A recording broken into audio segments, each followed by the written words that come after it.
बुधा बाप और चरबिटौन की कहानी। एक सुंदर गांव में शंति प्रसाद नाम का एक नेक इंसान रहता था। उसने अपनी पूरी जिंदगी मेहनत की और एक बड़ा फल फूल का बगीचा बनाया। उसके 4 बेटे थे, आकाश, समीर, रोहान और वरुण। चरौन बेटे जवान और तंदुरुस्त थे, लेकिन उनमें एक बहुत बड़ी कमी थी। वो आपस में हमेशा लड़ते रहते थे। बात बात पर बहस करना और एक दूसरे को नीचा दिखाना उनकी आदत बन चुकी थी। शंति प्रसाद अब बुढ़ा हो चुका था। यूं से अपनी मौत से ज्यादा इस बात का डर था कि उसके जान के बाद उसके बेटों का क्या होगा। वो जानता था कि अगर ये इसी तरह लड़ते रहे तो दुश्मन उनका फायदा उठाएंगे और उनका हंसता खेलता घर बर्बाद हो जाएगा। एक दिन उसने एक योजना बनाई।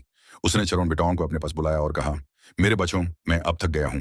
मैंने तुम्हारे लिए कुछ वसीयत तैयार की है, लेकिन उस पाने के लिए तुम्हें एक छोटा सा इम्तिहान, टेस्ट पास करना होगा। लकड़ियों का गत्था, द बंडल ऑफ स्टिक्स। बूढ़े बाप ने चरौन को एक एक लकड़ी, स्टिक, दी और कहा, इसे तोड़ कर दिखाओ। चरौन ने बड़ी आसानी से कर कर करके लकड़ी तोड़ दी।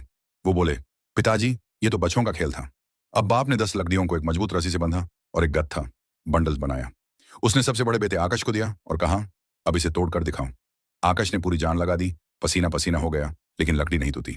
फिर समीर, रोहन और वरुण ने भी कोशिश की, लेकिन कोई भी यूं से हिला तक नहीं पाया। जिंदगी का सबसे बड़ा सबक शंति प्रसाद मुस्कुराए और बोले, देखा तुमने, जब तुम अकेले अकेले एक लकड़ी की तरह होते हो तो कोई भी बाहरी इंसान तुम्हें तोड़ सकता है, लेकिन जब तुम मिलकर रहते हो तो दुनिया की कोई ताकत तुम्हें झुका नहीं सकती। उसने आगे कहा, हमारे बगीचे पर पड़ोसी गांव के लोग नजर लगाए बैठे हैं।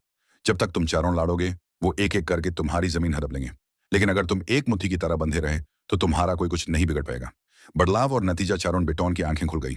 उन्हें समझ आ गया कि उनकी असली ताकत उनकी लड़ाई में नहीं, बल्कि उनकी एकता, यूनिटी में है।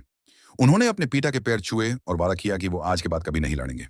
पिता के गुजरने के बाद कई लोगों ने उनके बगीचे को लेने की कोशिश की, लेकिन चारों भाइयों ने मिलकर उनका मुकाबला किया और अपने बाप की विरासत को और भी बड़ा बनाया। कहानी की सीख, मॉरल ऑफ द स्टोरी, संगठन में ही शक्ति है। Unity is strength. जब हम एक होते हैं तो मुश्किल से मुश्किल वक्त को भी हरा सकते हैं।